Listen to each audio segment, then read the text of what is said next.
G'day trendsetters. Today I'm going to cover some of the technical details relating to Shimano's latest lineup of mechanical and Di2 rear derailleurs, specifically for the road. I'll be covering the 9150 Di2 rear derailleur, just like this one here, the 9100 mechanical Dura-Ace rear derailleur, the soon-to-be released Ultegra 8000 series mechanical rear derailleur, and finally the 8050 Di2 Ultegra rear derailleur. Out of the box, all of these derailleurs have one thing in common. They can all shift to a 30-tooth maximum cog as specified by Shimano. However, I'm going to show to you in this demonstration that you can shift to some far bigger cogs than that. In this demonstration, I have a Shimano 11-speed 1132 cassette. Now the Dura-Ace Di2 9150 rear derailleur has its B screw approximately screwed in about halfway. I'm pointing to it right now with my index finger. Now I'm going to shift some gears here in a second, and you can see that it flawlessly shifts onto the 32-tooth cog. I'm starting towards the bottom of the cassette. I'll shift all the way up, one at a time, and then I'll do some much faster shifts and some multi-shift.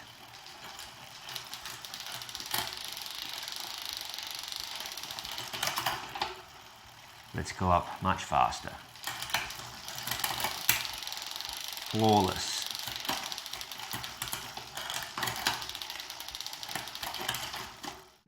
This is another angle of the shifting action, and in case you're wondering, I have a Rotor 3D Plus crankset with 46 34 chainrings paired to the 1132 cassette.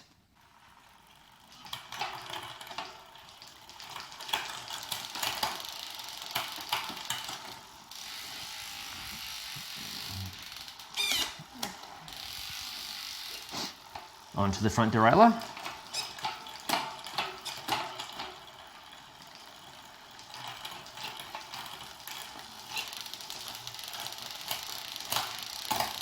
Shifts pretty nicely.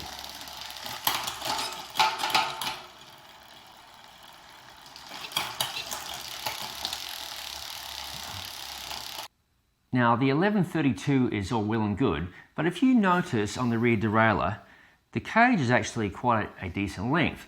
So that indicates to me that it can probably shift a bigger cog. So what I'm going to do is, I'm going to swap a different cassette. I've got another wheel here, and I'm going to run an 1136 by SRAM, which is the PG 1170 cassette, and we'll see how that shifts. Now I will have to screw in the B screw on the derailleur right here, just a little bit further, probably almost all the way in actually, to make sure there's enough clearance between the top derailleur pulley and the cassette itself. So let's see how this goes.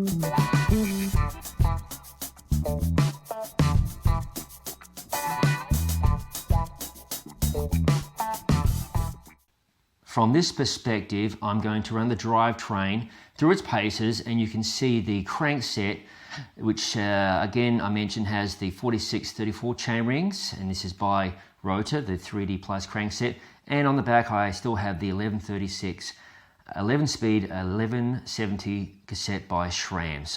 Okay, so we'll just shift up to the biggest cog, the 36, all the way down. No problems there. Now I'm going to shift to the big chainring, and I'm going to shift all the way up to the biggest cog on the cassette, the 36. Now this is not something I would ordinarily suggest you do, the big combination, but I'm going to take it nice and slow on the work stand and just show you that it does work.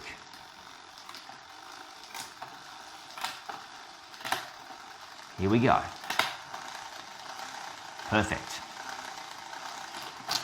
Again, that is a combination I would not ever recommend you run in the field, but as you can see, it does shift quite well.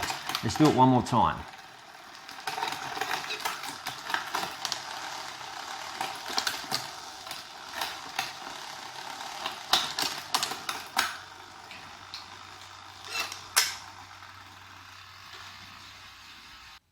So you might be thinking to yourself, what is the point of all this? Well, the point is a lot of these derailleurs, specifically the Ultegra versions, are going to be shipping on a bunch of 2018 gravel bikes. Now, I have not physically seen the short cage or mid cage versions of the new Ultegra 8000 series derailleurs, either mechanical or Di2, but my understanding is the short cage version has the same cage length as the Dura-Ace version here. This is the Di2 version, but it should be the same length as the mechanical version. So that means you can get some seriously big gears going on with either the Dura-Ace Di2 version of the derailleur, the mechanical version of Di2, and of course the Ultegra variants. So you can shift a 32 easily, and you can even shift a 36. So that's some awesome news for us who like to ride our bikes on gravel roads.